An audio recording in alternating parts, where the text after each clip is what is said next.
Hi everyone, Emerald Mosaic here.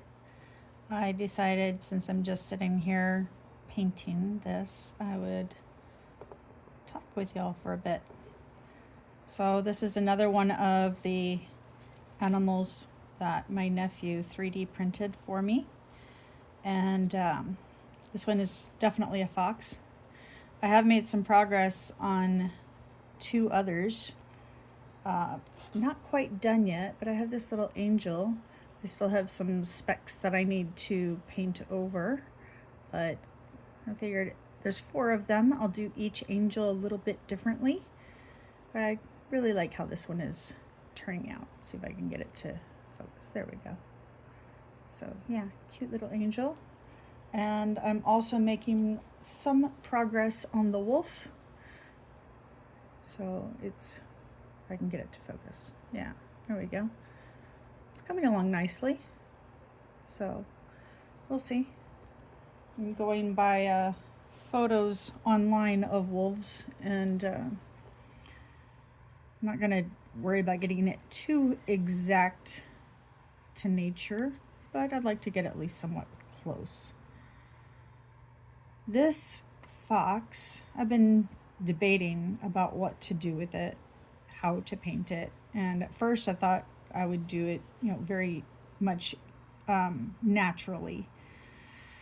But the more I thought about it, I really don't want to because I kind of like what I did with the stones, and I was thinking about doing that with one of these. So I think I'm going to do it with this fox actually. Do a pour painting over it, but first I want to get a layer of white, just white's ubiquitous, but also it'll help give it a base coat so that when I do the pour painting, the paint will stick better, I think. I mean, I know that in the initial coat, I don't know if I get it to focus, you can clearly see that it's a thin coat, so I have to do at least 2 layers of paint. But I have not done a pour painting over a plastic object before, so I don't know if that is true of this as well. So I figured I'd at least give it a base coat. Besides, this is nice and relaxing. It's kind of fun, especially since this one is all polygons. It's actually kind of just zen to just have my paintbrush going over it. It's a lot like the Zentangles that I talked about, where it's just repetitive and you can kind of let your mind wander.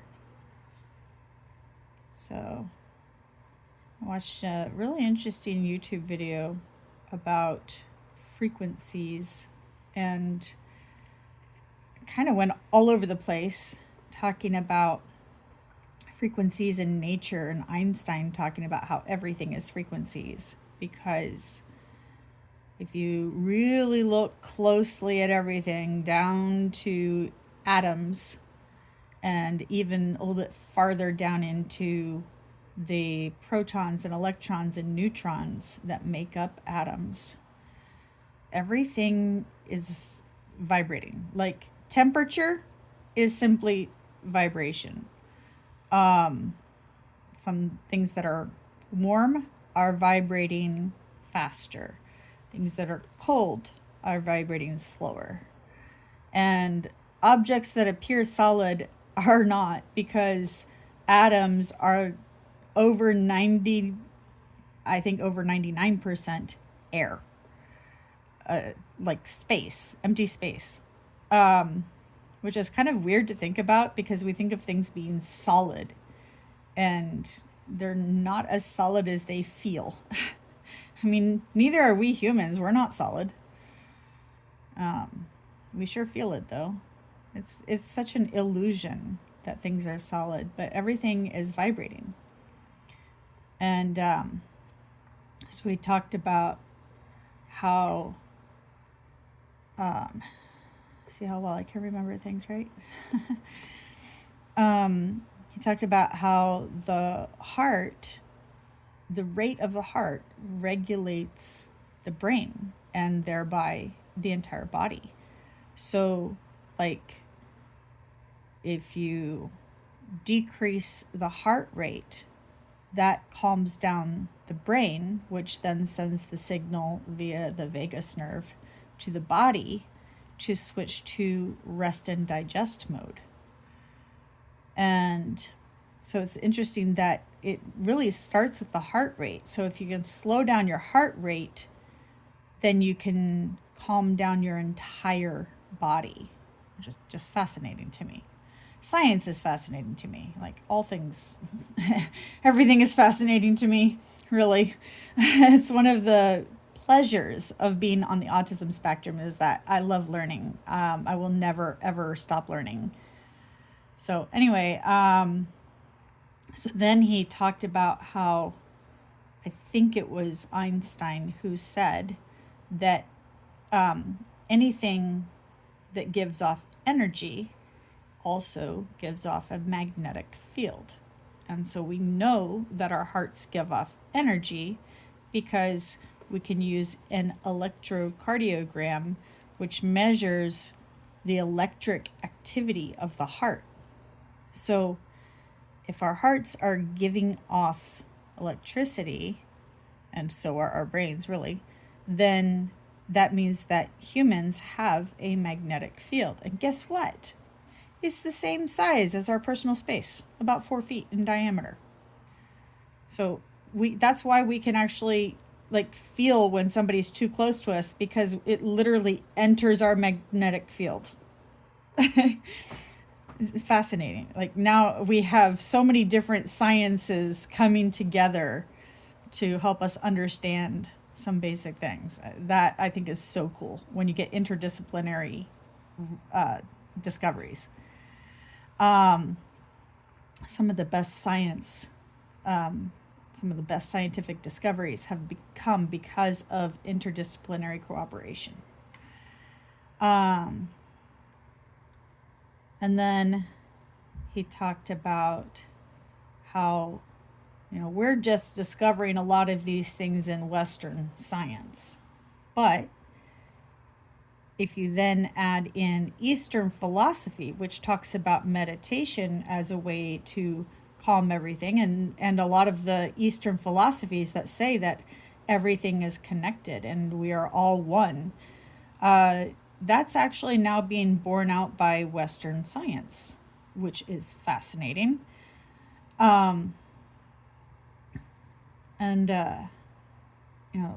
Meditation is a really, really good way to slow your heart rate. It's a good way to get your body into the rest and digest mode. And if you are super calm and you've got yourself calmed down, here's another cool thing. You can actually affect other people and you can calm them down just by being calm.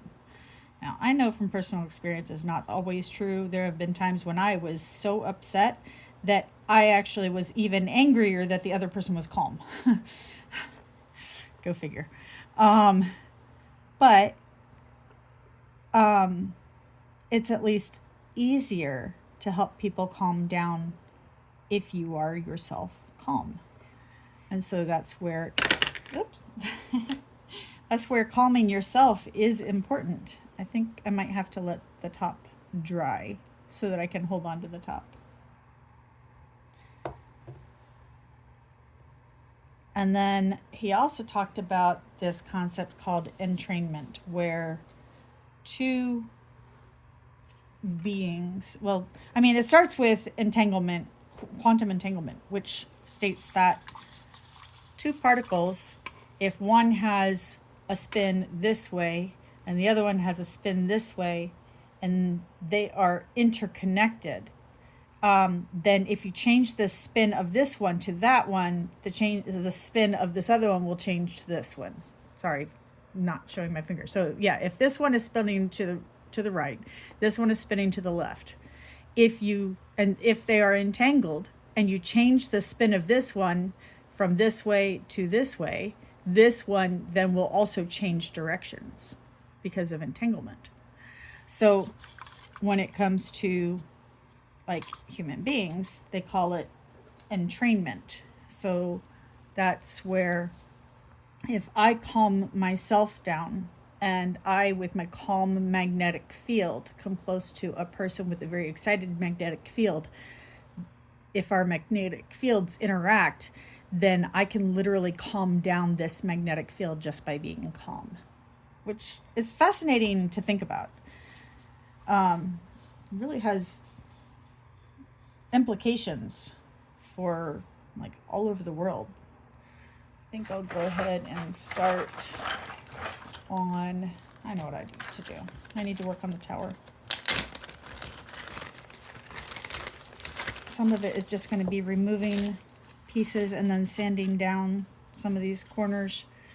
And then I also have 2 of the tower parts in the bag that I need to glue on, but I'll do that later. It almost looks like an abandoned tower, like if it was left to rot and some of the fencing rotted off. I don't know. Imagination. There's no way I'm going to glue all those tiny pieces back on. That's not happening. So, I don't know. That's actually fascinating. I do want to sand down this here because it looks like it got melted or something. It's kind of curved.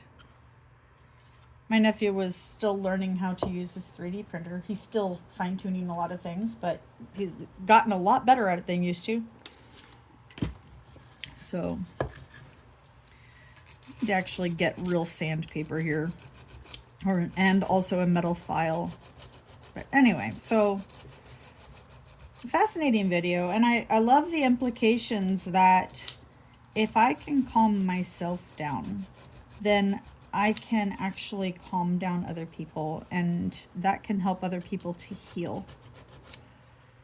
I'm not sure how easy that would be to break off. And there's a piece coming off. So yeah, after I listened to that video, I ended up sitting down with a mindfulness meditation that I did for about 15 minutes. I've been doing, like, if I get really upset and I just need to calm down so that my brain can work properly, because that's the other thing, when you're really upset, you're no longer thinking with your frontal cortex, which is the part of your brain that is very logical. You're thinking instead with your amygdala, which is like fight or flight, and that also includes the freeze and fawn response.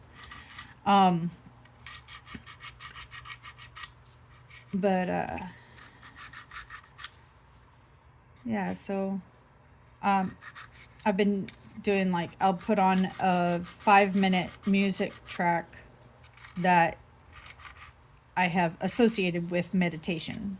And the way I do the mindfulness meditation is just noticing what is arising and what is leaving by giving it a simple label. So, for example, if I notice a physical sensation, then I label it feeling.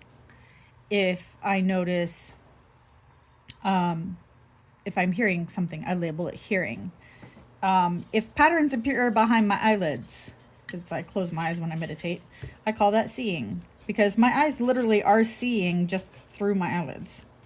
And then if I have thoughts go through my head, I label it thinking. And getting that outside perspective of what's happening in your mind is something kind of unique, actually. I don't know if animals can do that, but to be aware that you are aware, to think about what you are thinking about, if that makes sense. It gets distance from your thoughts and your emotions.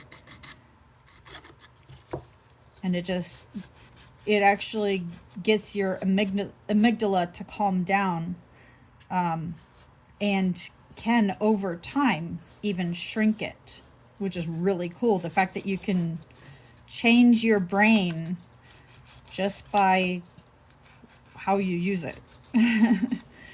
Fascinating to me. It's just all pretty crazy. So Yeah, so I've been doing short little meditations when I'm upset about things and I need to calm down. As long as I have 5 minutes that I can do that, I do. Um, I spent about a year doing meditations almost every day, and it really did make a difference. I was a lot calmer after that. I got to a point where I just had too many things I wanted to do and not enough time. Yeah. And last year, my word of the year was choose/choices. Um, and it really emphasized that I have to choose what I do with my time. And, you know, when you have one part of you that really wants to do this one thing and another part of you that really wants to do something else, and you have to choose because there's only so many hours in the day. You cannot do it all. Or even, it's hard when, like, a big part of you wants to be totally irresponsible and just play games. And then the small responsible part of you says, but if we do this responsible thing, then there will be good things that come of it. Yeah, you got to choose. And so having done that meditation actually made me more aware of what I was choosing and what I was discarding. And it has led to a sense of greater responsibility. Like, even if I choose to play games, that's a conscious choice now, because I did the work to actually think about my choices. And there are times when what I need most is to sit and play a game and distract myself from whatever else is going on and just rest.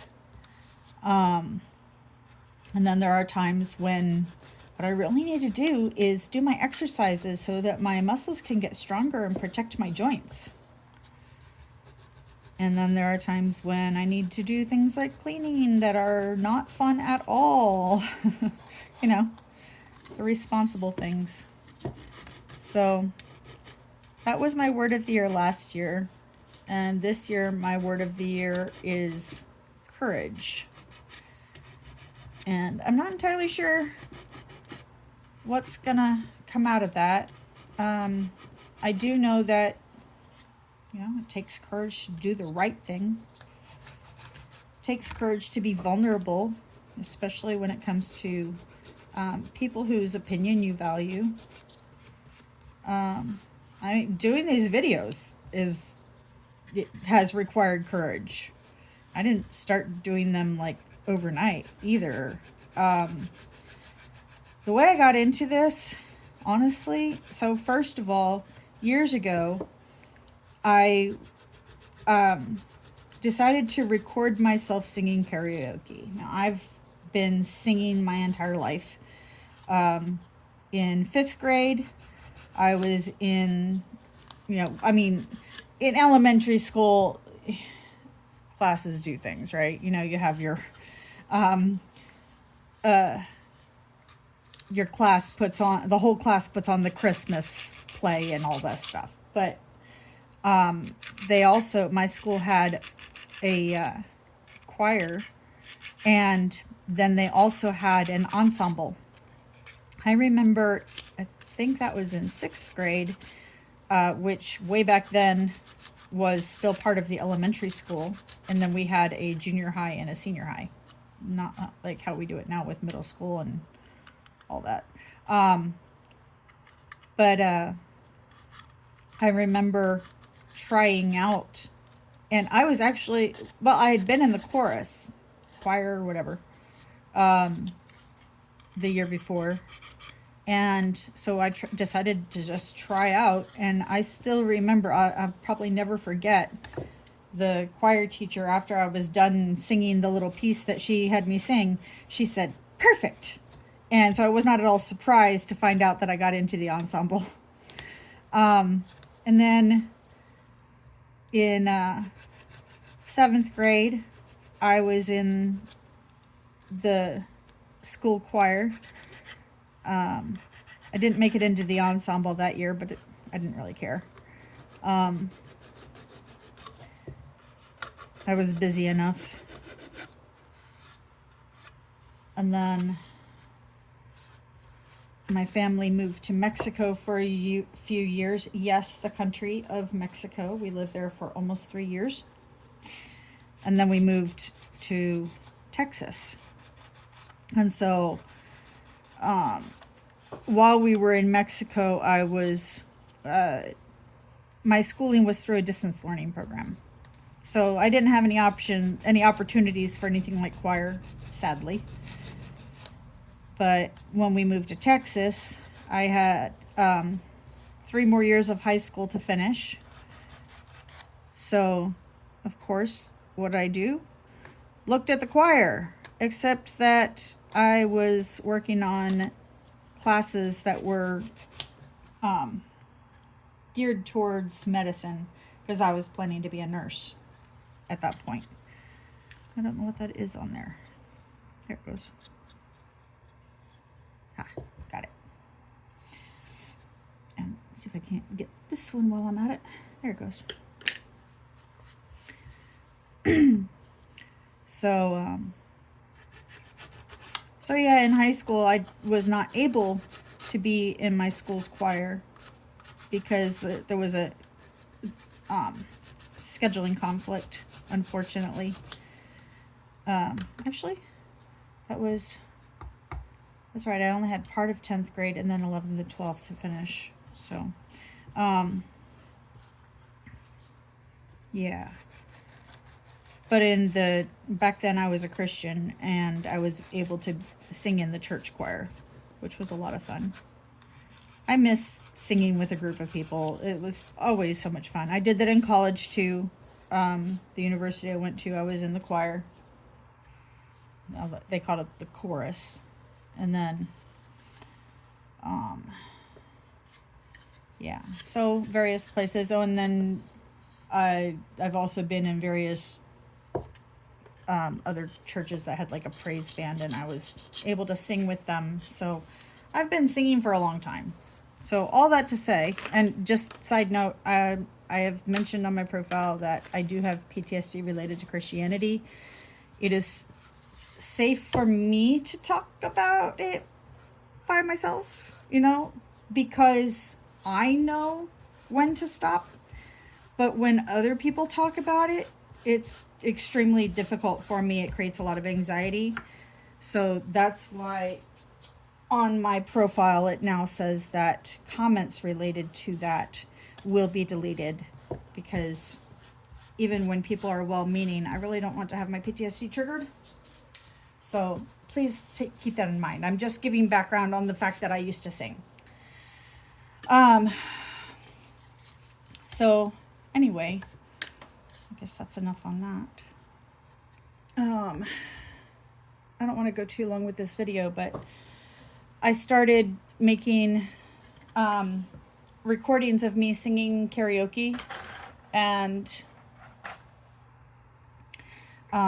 just by myself. I would find a song that there was a karaoke version, and then I would have that playing on one device, and on another device I would record myself singing.